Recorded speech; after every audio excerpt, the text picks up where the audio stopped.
Here we go. It's really funny. So, it's been about half an hour, 40 minutes since I stopped from the last cut. And, where I had parked, it was cloudy, and the sun hadn't really risen up yet. So it was a good place to just be parked for the time being while I went out and did that last recording. But, now it's like 11:20 now. What time is it? Yeah, like 11:20. So there's no more clouds, and so my vehicle's sitting in the open sun, right? And I don't like being sitting in the open sun when it's gonna get relatively warm because the vehicle gets pretty hot. And then Malaki, I don't like having him in the open sun once it gets really warm because it's just really hot for him. But across the road from where I was parked, there were two trucks sitting here, right? Kind of occupying this camping area where I'm at now. And so, how I say that there's like microphones and stuff, either through my phone or in my van. And so I'm talking out loud, kind of communicating this to, if there's anybody listening. Within a few minutes, I hear one of the trucks fire up. I hear his engine. And then I look over, and then the other truck fires up his engine. And then they both roll out. And so it's like they were just, sitting within close proximity, not only, just bodyguards or protecting me. I'm not saying they are, I'm not saying they aren't, but it's kind of how I feel, my intuition's kind of like tuned in on it. They're sitting over here just kind of in the distance, keeping an eye on me.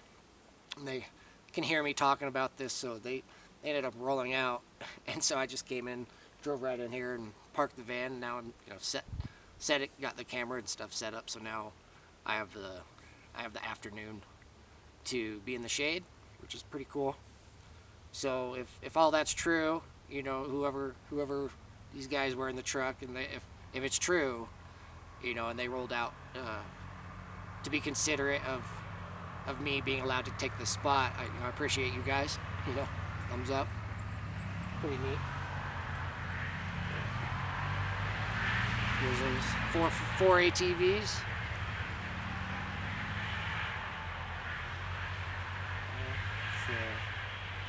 Either third or fourth time they went past me since I've been up here.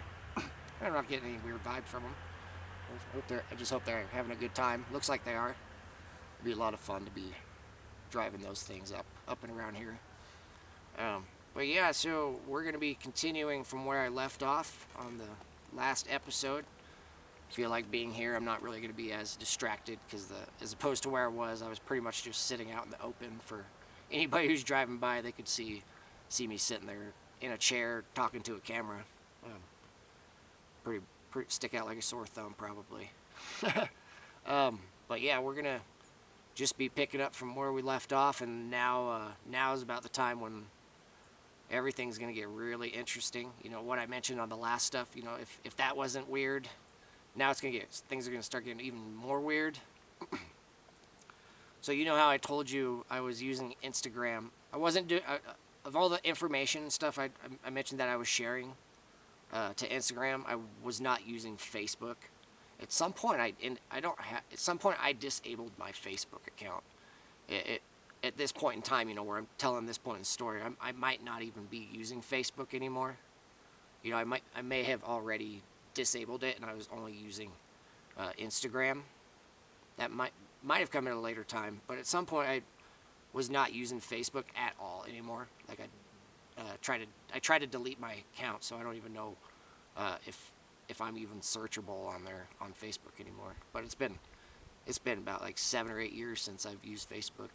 I believe 6, 7, or 8 years.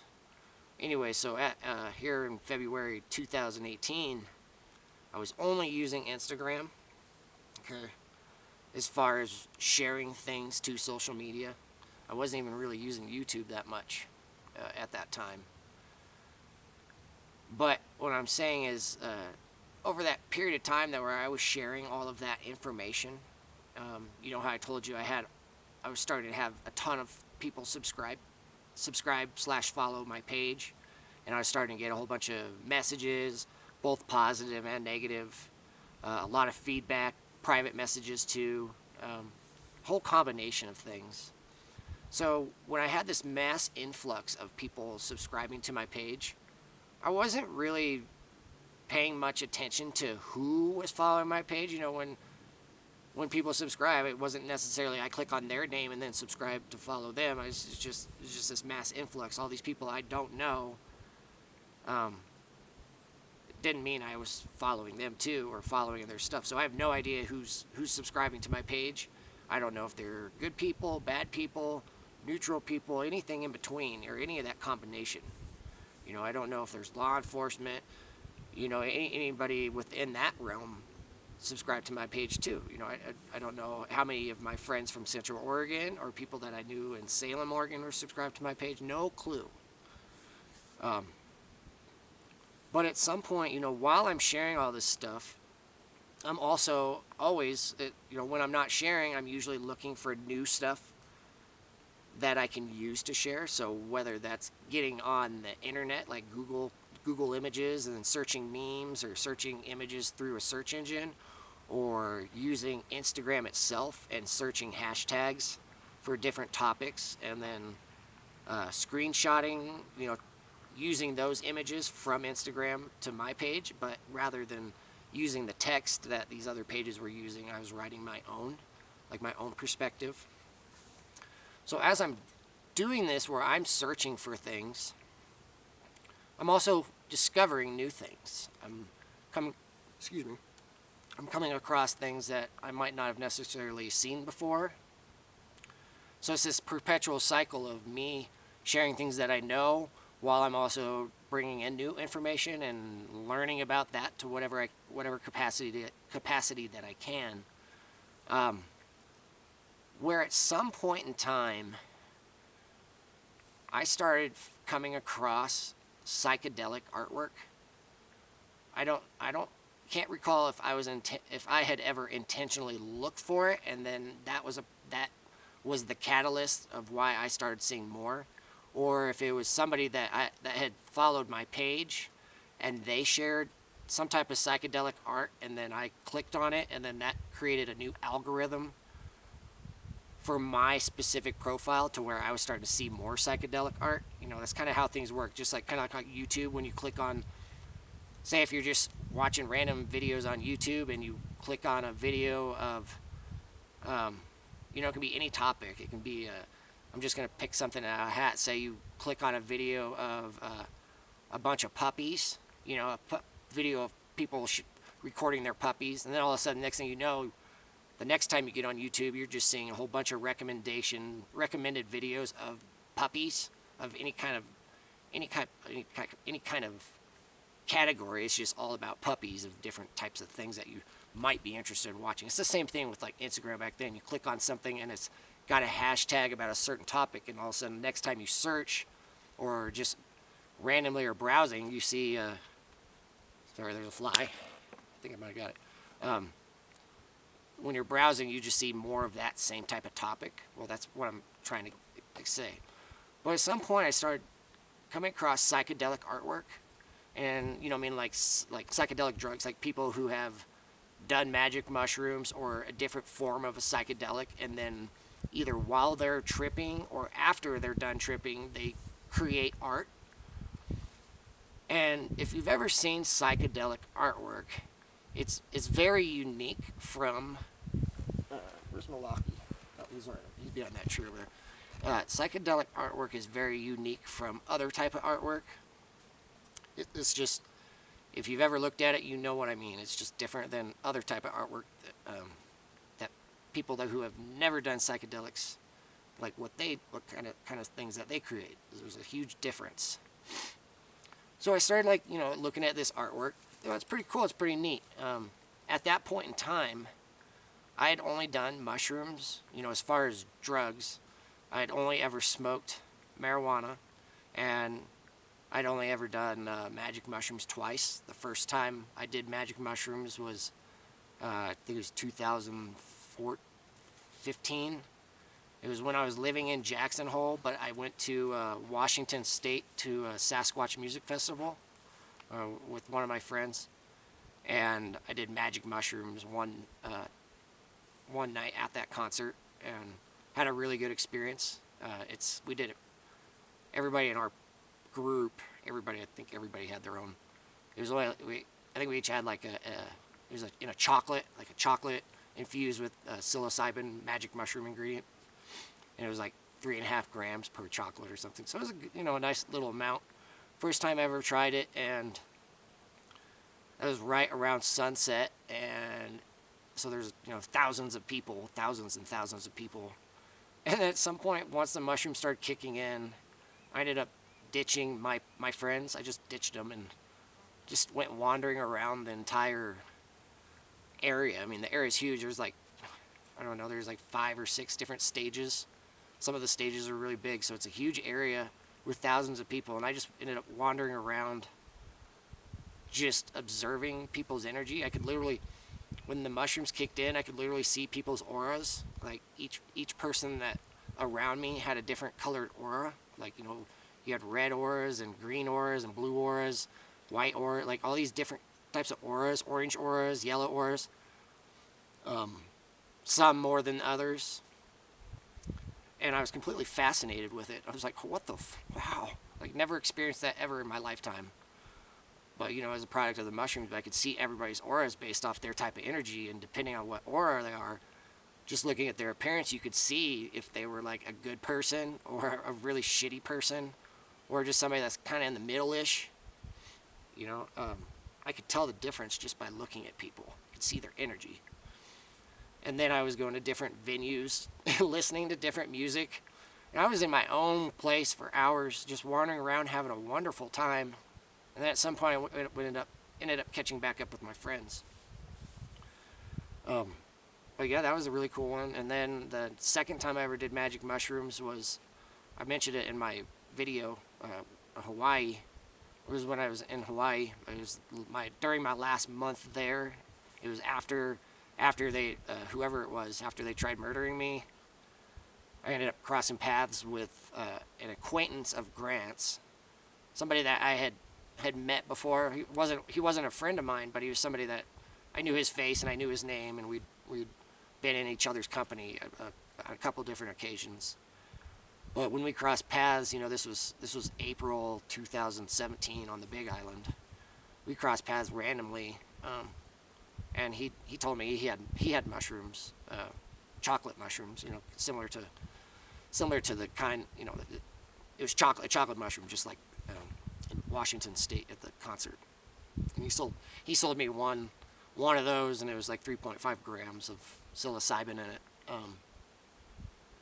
And he sold that to me for like $20, and I went and did that by myself out at my sanctuary that I told you about, where I stacked all those cairns. I did it out there, let it kick in, and then I was just wandering around on the out in the lava field, and then eventually I went swimming in the ocean, in the shallows where it was really calm. And it felt like I was swimming in warm jello. Like when I was in the water, the mushrooms, the whole trip was amazing. Felt incredible the entire time. Only good experiences. And then when I eventually went in the water, it was just, I had my snorkeling goggles on, so I could, and my little breathing tube, so I could keep my face in the water and look at fish and stuff swimming below me. And you can float because there's so much salt in the salt water. Like you can just float on the top. And so I'm just floating on top of my head down. It just felt like I was like floating through warm jello. Really funny. Anyways, so that was the second time. But now we're going, back to February of 2018.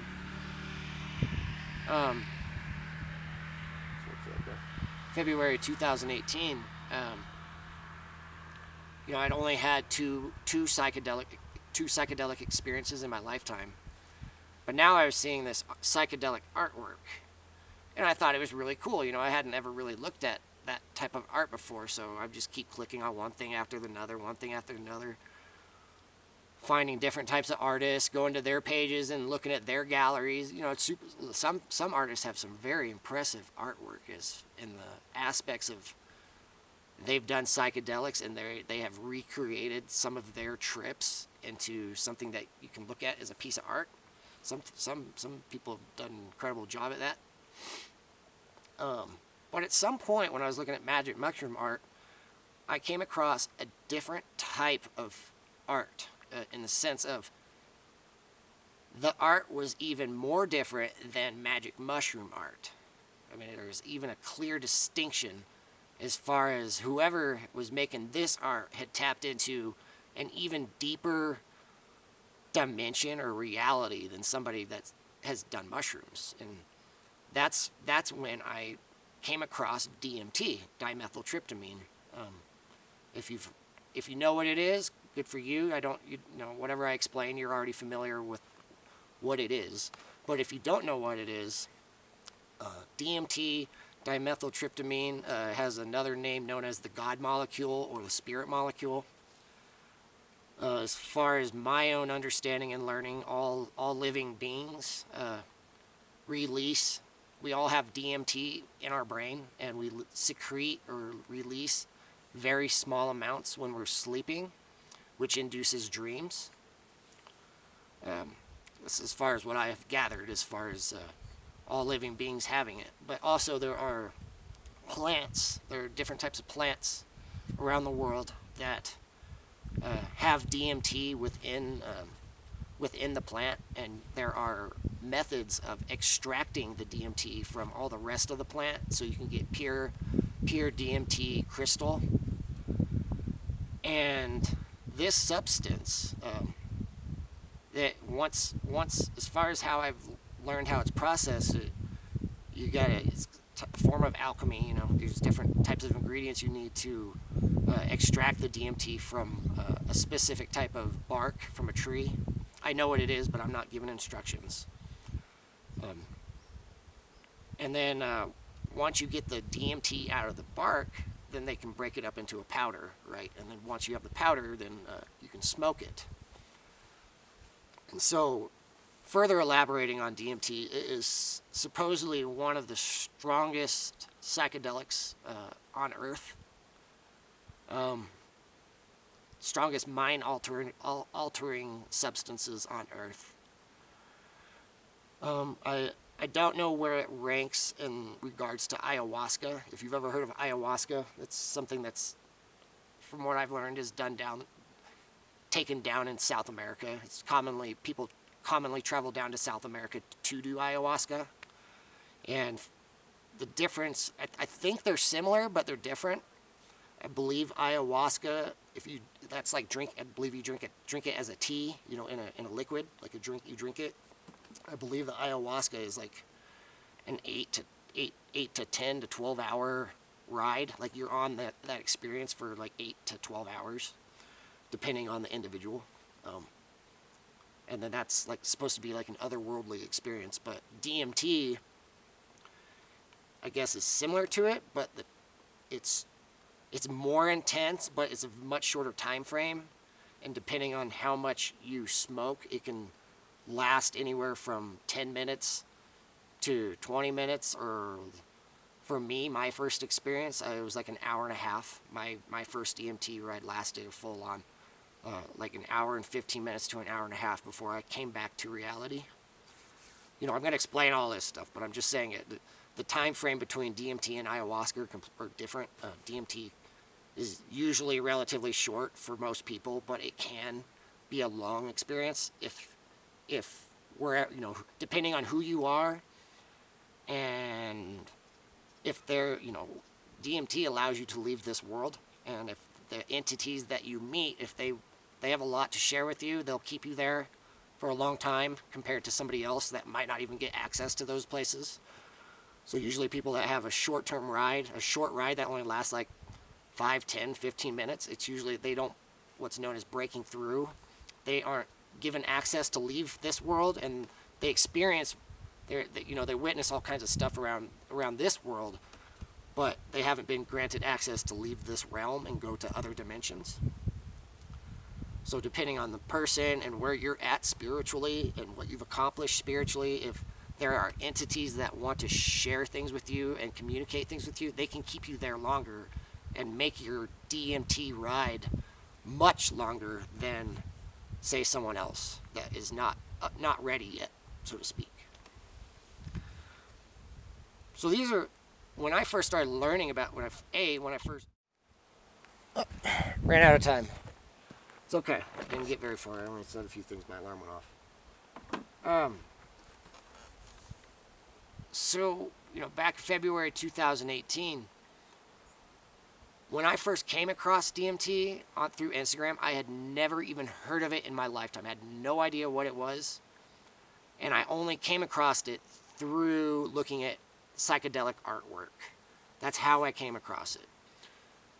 And then upon doing my research about learning what it is and what kind of experience people who have done it, what they experience, I kind of became fascinated. I learned that by smoking DMT, you could have a full-on spiritual experience and leave this world and meet entities. You can meet God, it's potentially meet God. And for some reason, that's when I started having this calling. For whatever reason, after doing my research, even knowing that it was one of the strongest psychedelics that you can try, I started having this calling to do it.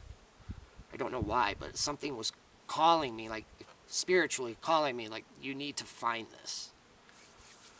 Like, find a way to do it. Okay, so from that point forward, I started doing a broader research on DMT's accessibility. First and foremost, it's illegal. It's not legal. It's not something that you can legally buy or legally consume. It's I believe it's a Schedule 1. As far as how the government views it, I believe it's a Schedule 1 drug. But that didn't discourage me. Something was calling me. I wanted to find it. And knowing that it was illegal, but knowing it existed, I looked to see if there were any type of legal ways to go about having access to it. If there was any type of private organization or private retreat or something that had been given a license and permits by the government to allow spiritual slash, allowing people to have a controlled spiritual experience. I looked for that first, and the only thing I could find was there were a few different churches, like religious institutions, that they didn't really elaborate much on it, but I found some religious organizations, churches, I don't know what their exact name was or affiliations were, but there were a few places on the West Coast that offered DMT experiences, but it was within this religious group. And that's all I could find as far as anything within an area that I could even drive to. I didn't even look, I didn't look anywhere abroad. I didn't look at Canada. I didn't look at South America or Mexico, because those aren't any places I would go. Didn't look at the East Coast. I'm not going to go all the way to the East Coast. But that's all I could find, right?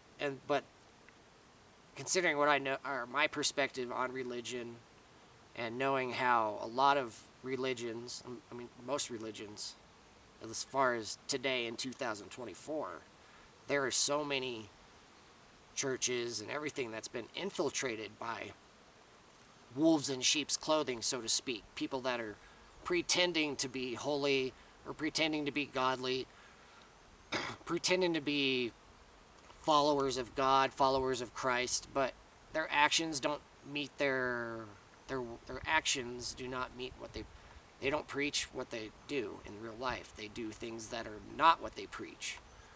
And some take advantage of the people that are following, say it's a pastor or a priest or something that's taking advantage of the people that are following them, and they're interjecting their own opinions and ideas and stuff. And then, it's a little windy. I don't know if it's affecting the camera.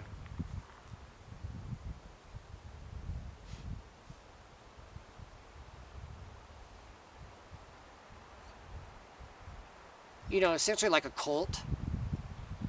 There are people who, who claim to be followers of God or followers of Christ, but they are lying and they're using, fucking wind.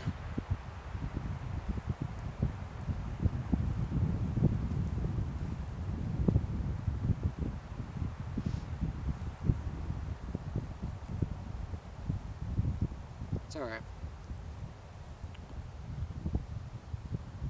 But, they're just taking advantage of their position and they're manipulating their followers by putting false beliefs or false ideas in their heads.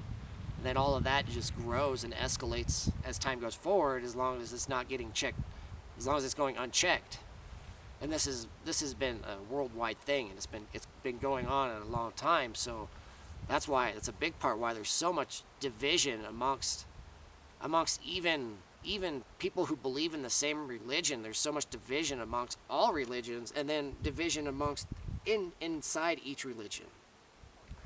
And that's the whole point. It's because they're all infiltrated by wolves in sheep's clothing they have these hidden agendas because they're serving the dark side. It takes a lot of discernment for people to realize that and see it. But what I'm saying is, even though I learned that I could go through there was a few different organizations that offered DMT, I did not even consider doing it because you don't know if you go somewhere like that and that's what your intention is, to go to somewhere like some organization and do DMT with people that you've never met before and you know nothing about their affiliations or backgrounds or anything about them at all, and you're giving them your 100% faith that you're just gonna have your experience and they're not gonna do anything to like any kind of dark magic on you or put a hex on you or whatever, something bad to you. That's my reason why I didn't do it, because you do that, then they might do something to you if it is a cult. So that was kind of off the board. Beyond that, I couldn't find. I didn't even I didn't even know where to look as far as after I found those organizations. Like, nope, not doing that. And then after that, I had no idea where to look. I didn't know anybody that I could ask for DMT. I don't know any drug dealers. Like I said, at that point in time, in February 2018, I only smoke weed. To this day, I smoke weed, but I'm working on quitting. But that's all I've ever done through my life is like smoke weed. But I stopped drinking. I stopped drinking. I used to drink a lot in college, just part of that lifestyle, college lifestyle where everybody drinks and parties and stuff. And I was just ignorant and brainwashed then, so I didn't know any better. But the first time I ever smoked weed was when I was like 21 or 22 years old. Up until that point, I'd never touched marijuana in my life. But I was drinking a lot from as soon as I graduated high school and moved to college. From the first day I moved to college until after I graduated college, 4 years, a lot of drinking. But not one single time did I touch marijuana because I had this idea that it was bad. But the first time I ever smoked weed, I was like, wow, this is way better than alcohol. It calms me down and I don't feel like shit. Especially in the morning time, I don't feel like shit. It kind of like puts me in a pretty high energy, so it kind of puts me in a level where I can focus. And since then, I've always had marijuana in my life. It's been over a decade where marijuana has been in my life, and from my perspective, it's no big deal. I come from Oregon. Marijuana is legal in Oregon, just like Washington, Colorado, all these different states that have legalized it. And just as time has been going forward, all these states that it's been illegal, it's becoming legalized. And so if you think about, now it's legal because the governments have figured out they can make money off of it, make a lot of money off the taxes off of it. And so now it's okay, but before it was considered illegal, and how many people went to jail and prison for even just having a tiny amount. Yet here today, you can go in any dispensary in Oregon, and it's just shelves and shelves of marijuana, and then boxes full of bags of marijuana, pounds and pounds of marijuana in a given dispensary. And then, like in Central Oregon, you probably got 30 plus dispensaries in a certain circumference, just in Central Oregon area, over 30 dispensaries. And then you count for all the dispensaries around Oregon, all the dispensaries around Washington and Colorado, and all these other states that have legalized it. That's a lot of marijuana. That's just being grown. But then you have other states that say it's illegal. Fucking flies. And there's just this imaginary line, this imaginary state lines where this fly is driving me nuts. Jeez. There's an imaginary state lines where you cross this invisible line where it's legal, and then all of a sudden you're in a state that's illegal and you get caught, all of a sudden you go to prison. How does that make sense? If this is the United States of America, how is something like that even allowed? Some people that can just literally get shipped off to prison for a few years for a few grams of marijuana, yet on this other side of this invisible line, you can go into a store and buy 2 ounces at a time. How does that work? So that's something that's always bothered me, and I just, marijuana is other than affecting my lungs, I'm like I said, I'm working on quitting, because I've smoked so long that it's kind of making my asthma get bad. When I first started smoking, it didn't affect my asthma, but after a long period of time of daily smoking, it's messed with my lungs. But other than that, it's never really negatively affected me. But it's not this. That doesn't mean my situation is the same for everybody else. Other people, marijuana makes them super lazy, makes them stupid, makes them not able to function. It literally depends on everybody. It's circumstantial, And then you got medical marijuana where people who have the shakes or have seizures, marijuana can make all of that stop. So there's a whole bunch of medicinal properties with marijuana. I mean, there's pros and cons. So that's what I'm just talking about right now. So for me, my usage of marijuana for all this time that I've used it, it's for me, I consider it as medicinal, considering a lot of traumatic experiences I've had, especially over these last since Hawaii. I've used marijuana to kind of just help me with my PTSD, and just keep me in a positive state of mind, allow me to focus on what I need to. It doesn't affect me doesn't make me lazy like it does other people. I can feel like I can focus more. But I don't drink. I refuse to take pills, any kind of pills. I avoid. I won't even over the counter stuff. I try to cold medicine. I try to not even take cold medicine. Not even ibuprofen or Advil. I try to avoid even that. But any type of prescription stuff, I try. Nope. Never have I ever tried antidepressants. Would never ever would I ever take antidepressants, or because of the effects, psychological effects that it has on creating chemical dependency, and then people who get on antidepressants, if they try to stop, then they can become suicidal. But yeah, so I kind of just deviated talking about all that. So, but going back to February 2018.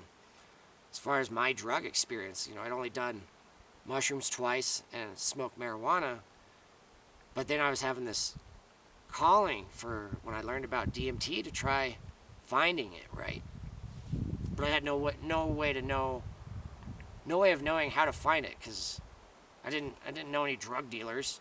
And I believe that's how even marijuana came up. It was like I didn't know any drug dealers, and I was only able to get marijuana through the dispensaries in Oregon. So I could just go to the store, to a dispensary anytime I wanted to, just buy a little bit of weed, good to go. But other than that, I'm not drinking or any of that stuff. So I was pretty focused on what I was doing with how I was living my life, just trying to keep myself in a positive place as I was in this kind of weird predicament that I was in back in that time.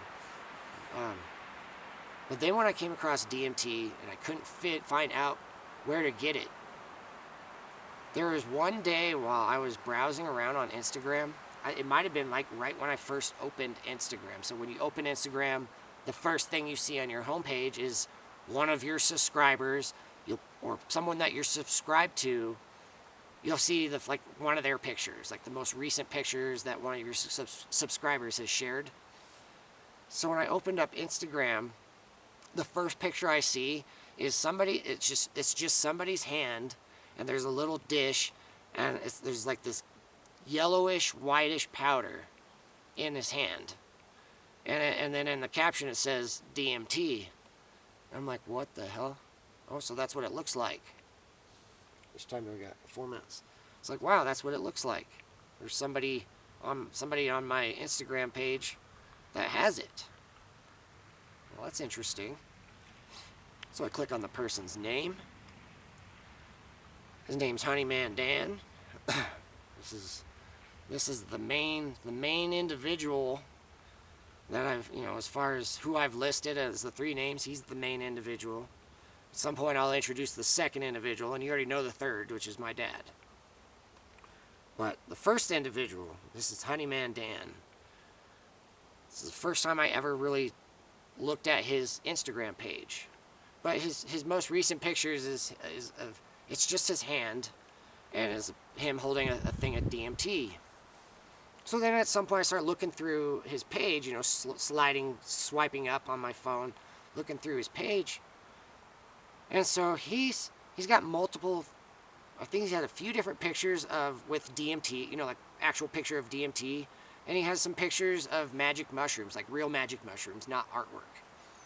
I was like, wow, this guy has access to both DMT and magic mushrooms. Like, I just automatically know this person is connected to somebody who can give him access to that. If he's not the one producing it himself, he has some access, connections to be able to get it, at least.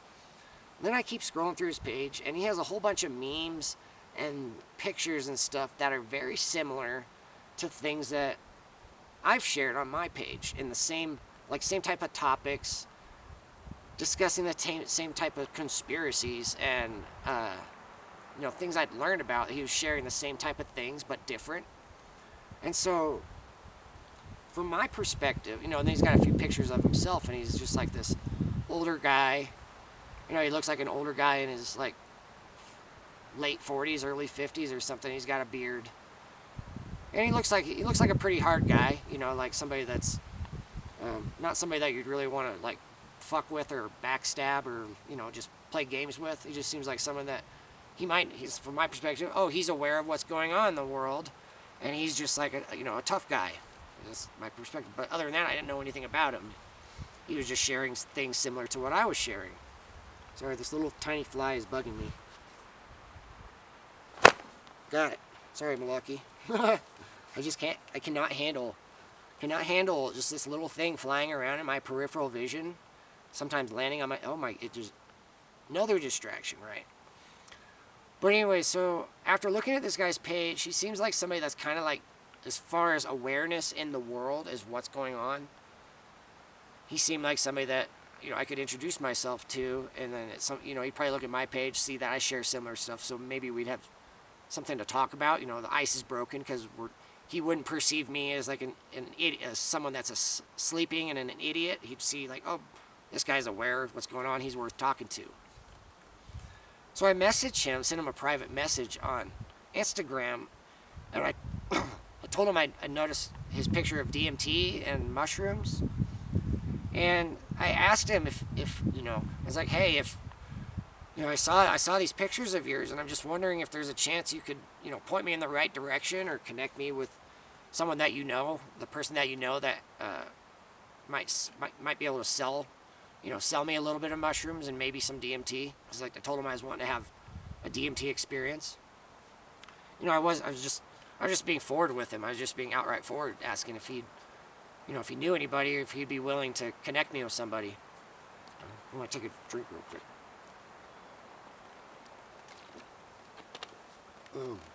I gotta stop the clock and reset it.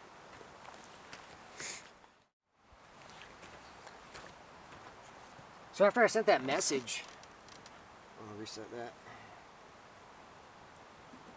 After I sent that message, he replied back a short time later,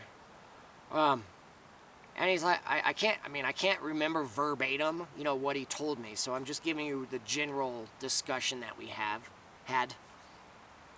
And he's like, oh yeah, I have. He's like, yeah, I got access. I have some. And he told me the only way I could get it, he wasn't willing to ship it to me or mail it to me. But he told me if I could get it if I came and picked it up from his house. Okay, well, where do you live? you know, I guess it just really depends where you live. I mean, that's kind of asking a lot to drive to where you live. I don't remember exactly how I replied, but either he just outright told me where he lived, or I asked him where he lived, and he said he lived in Las Vegas, or right on the outskirts of Las Vegas. And after he told me that, I kind of took my time to chew on that. And how I told you I was planning on doing a road trip down to Sedona? If I was going to go from Redmond, Oregon down to Sedona, literally on my direct path, that if you were to get on Google Maps and take the quickest route from Redmond, Oregon to Sedona, I would go through Las Vegas, so it was directly on my path. That's coincidence, right? But he said if I could stop, he said I could get some DMT and mushrooms if I went to his house, pick them up directly from his house. He said that's the only way he does business. He doesn't do any type of mailing or shipping, which is understandable. So I didn't really push it. And after evaluating my route that I was going to be taking at the beginning of March to go down to Sedona, in my mind, I didn't know anything about this Honeyman Dan. He just, some of that replied. He seemed pretty friendly as far as how we were chatting amongst each other. So I didn't really think much beyond that, and I'm just like, what luck for me. That's so fortunate for me. That's directly on my path. That's not going to be any problem. I can, as far as my own discussion amongst myself, it's not going to be any problem for me. I can literally just stop by, I'm driving down the freeway, whatever exit I need to take that exit, go to his house, pick it up, and then just be on my way. That's how I perceived it. And then I was like, well, whatever I can buy from him once I get to out in the desert in Arizona or in Utah, when I'm out on my own with nobody around, where it's just Malaki and I out camping in the travel van, sure, then I'll try DMT and see what it's all about, and I'll have my own experience, my own spiritual experience. And I was like, I'll just go somewhere where nobody will find me, man. This is how I'm playing it out in my brain, how I'm predicting how I could do this, have this experience, knowing that this door is about to open if I can get my hands on this DMT, and all I gotta do is stop in Las Vegas real quick. It'll take me 45 minutes tops. I'm sitting there thinking it's totally possible. So I agreed. I said, sure, I told him, I was like, I'm planning on, I'm just being open and honest with him. I was like, yeah, I told him where I'm from. I'm in Central Oregon, and I told him I was planning on taking a road trip down to Arizona, and said oh wow, you're right in my path. Yeah, I can do that. And then from that point forward, him and I started communicating amongst each other, but we weren't really talking much. I told him when I was planning on leaving Oregon and begin heading that way, and I said it wasn't going to be until the end of the month. I said I was house sitting. I'm giving all these details, all the juicy details, not knowing who he is, not knowing he's using all the information I'm giving him to play a game on me, because I didn't know he was directly connected to shit that has already happened to me in the past. I didn't know who I was talking to. I thought he was just another person amongst all the other people I've ever had. I thought he was just another person amongst all the other people I have ever met in my lifetime. All the people I've ever met in my lifetime never have any issues with anybody. Never, nothing significant amongst anybody I've ever met. So why would this guy be any different? He just happens to be somebody I found on social media that has DMT and mushrooms. Cool. And he just happens to be in my direct path as I'm going down to Arizona. Cool. So we maintained contact. I think we believe we were both following each other on Instagram. And so from that point forward, like when I started sharing more pictures, you know, as the days progressed from that point forward, after I kind of made plans, like I made plans that said I would stop by there once I had that way. Whenever I would share things on my Instagram page, I was always noticing that Honeyman Dan was liking my pictures, or he'd leave a little comment like "cool" or "that's a nice picture," or "that's a, you know, like a nice meme," and then he would recycle it and use it on his page. And he's just trying to build like this rapport amongst each other, trying to make me feel comfortable with him, I guess. You know, that's how I perceive it. But back then, I didn't really think much about it. So that was in the works. So DMT was ahead of me. Once I took on this trip, eventually I would have possession. You know, I'd have some, and then eventually, once I made it to my final, my ultimate destination on this road trip, that's when I would do it. So that's a pretty big plan that I made. You know, that's a pretty big deal, me planning on doing something like this. And at the same time, I never told a soul. I never told my mom. I never told my dad. I never told my sister. I never told any friends. I never told anybody about what I was planning on doing. Okay. So as far as like this road trip I was planning on doing down to Arizona, I had communicated that with my mom. I told her I was going to be going on this road trip for a couple months down in the Southwest. So she knew about that, but I'd never mentioned stopping in Las Vegas. Never mentioned it to anyone. And I had my reasons why. Because if I mentioned it, it was going to become a huge issue amongst them with people trying to tell me no. Say no, do not do it, and they're going to be pestering me and interfere with my ability to make it happen. So that was a big reason why I never mentioned it to anybody. And during that entire month that I was house sitting, so month of February, my birthday is on February 5th, so at the beginning of the month. That entire month, including on my birthday, I never heard a word from my father. He never spoke to me the entire time I was house sitting for a month. We just never talked. No text messages, no phone calls, no contact. Him and I had been having spats, been having arguments and stuff before this.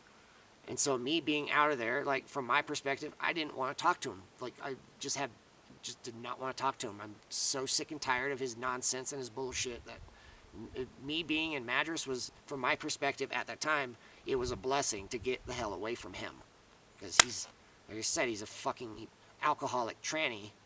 And when he gets drunk, he gets really fucking weird and he gets mean and dark. Right. So there's just things about him that I've known about for a while, and I've had really bad experiences with him, but nothing compared to stuff that came later. But here in February 2018, him and I had been having a bunch of arguments and stuff, and then we never talked. Once I was house sitting for the month, never spoke. Okay, so just that's background information you need to know. We never talked the entire month of February. And nobody knew that I was planning on stopping in Las Vegas and buying DMT or mushrooms. Nobody, except for Honeyman Dan. It was just private conversation between him and I. Okay, so that's all lined up. I'm planning this trip. My mom knows that I'm leaving at the beginning of March to go down to Arizona, of which I'm sure she communicated with my dad, letting him know that's where I'm going to be going at some point.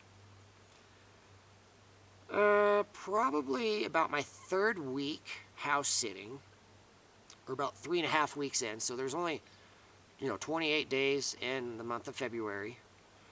So on the third week, between the third and fourth week, the owner's wife and their daughter, I think she was like 12 or 13.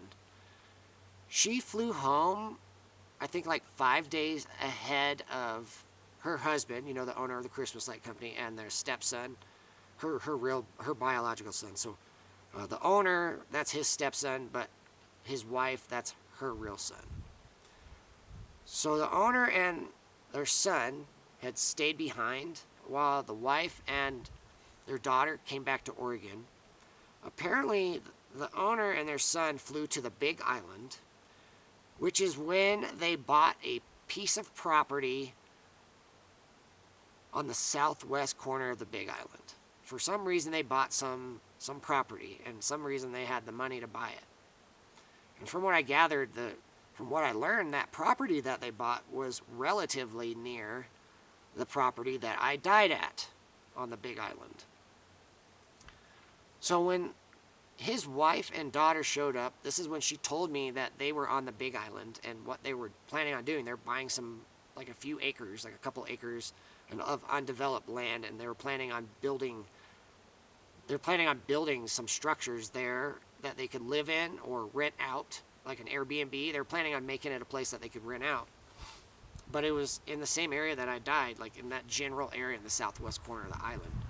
And when she told me that, I was really weirded out, but I never mentioned it because I don't think I even mentioned anything about what happened in Hawaii to them. I don't think they knew anything about me dying. I don't believe I told them.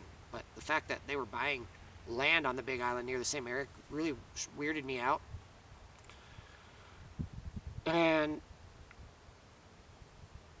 once his wife showed up at the house, therefore I had no more reason to continue house sitting.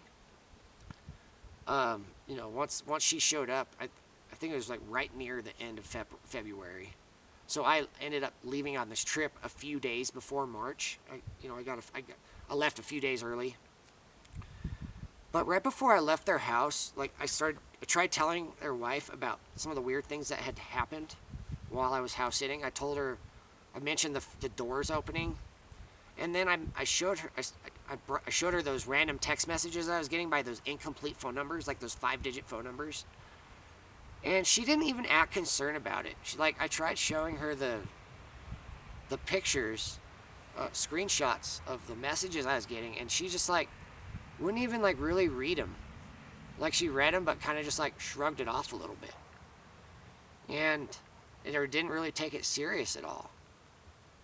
And the way she was acting when I was showing her those messages, kind of weird. My intuition just that's not normal. How she's reacting isn't really normal. But I didn't push it. I just had a feeling that she wasn't taking it serious, or she knew something that she was just kind of pretending I don't want to see it. She knew what was going on, but she didn't want to see it because that would mean she would get involved. She's just trying to stay out of it. That's how I was interpreting it. And so, the messages are real, the doors are open they're I'm getting these weird vibes. Apparently I don't have anybody to talk to about any of this.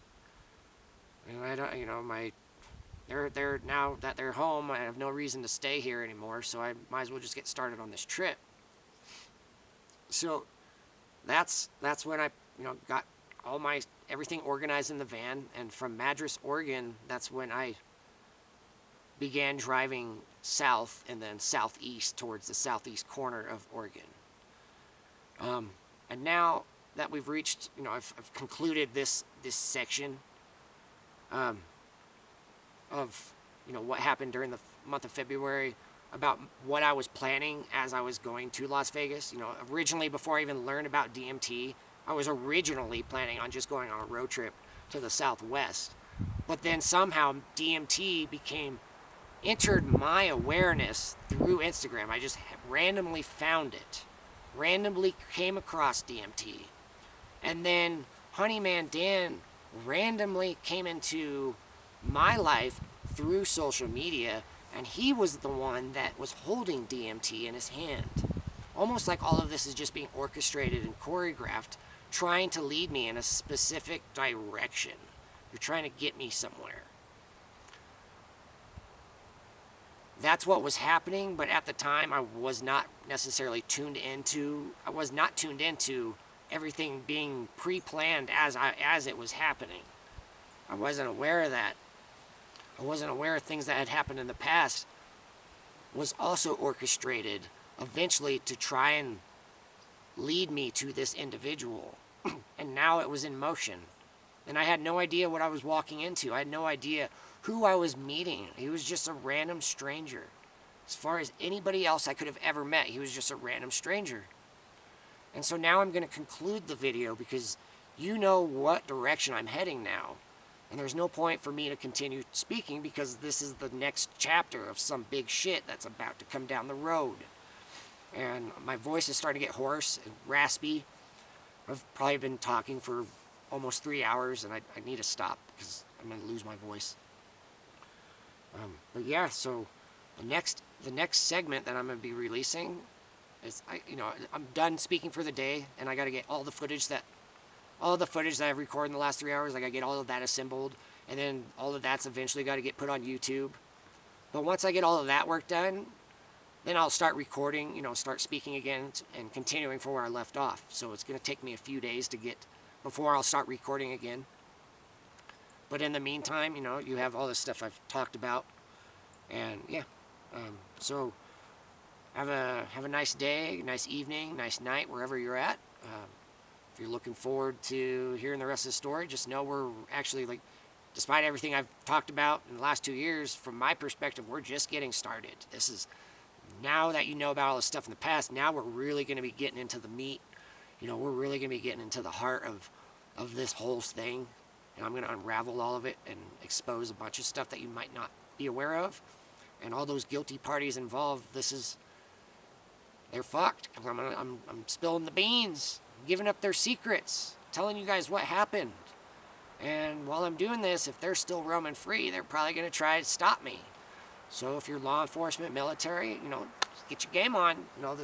Things might depend. I don't know the truth as far as how far along you guys have been with dealing with the bad guys, but if it hasn't really escalated yet, this might be around the time when things start picking up on your end as far as bad guys trying to get within proximity of me and try to take me and make me disappear and do bad things to me.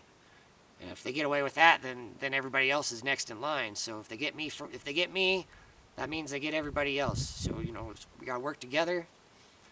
I'm doing everything I can to communicate with you guys, and so long as I'm still walking free, we're just going to keep continuing with the story until we eventually arrive in August 2024, and you guys are all going to be caught up. You're all going to know what's going on, and depending on where we're at in the world as far as what's taking place on the chessboard, once I get to this stage in the story, this is when everything's going to get really interesting as far as what's going to happen next now that Brandon's told his story. So I'm trying to think ahead once we get there, but now that we're here, right before I go to Las Vegas in March 2018, this is when it all begins, and I'm so excited to share it. But, I can't let the carriage get ahead of the pony, so to speak, if you've ever heard that expression. I gotta get caught up on everything I've said so far. I gotta get all that shared first. That way I don't end up having 10 hours worth of footage that I gotta get put out. I just gotta speak for a while, get all that shared. Speak for a while, get all that shared. Just repeat this cycle until it's all done. So that's my intention. The next segment is gonna blow your socks off. So just hope you're ready. Have a good day. Have a good evening.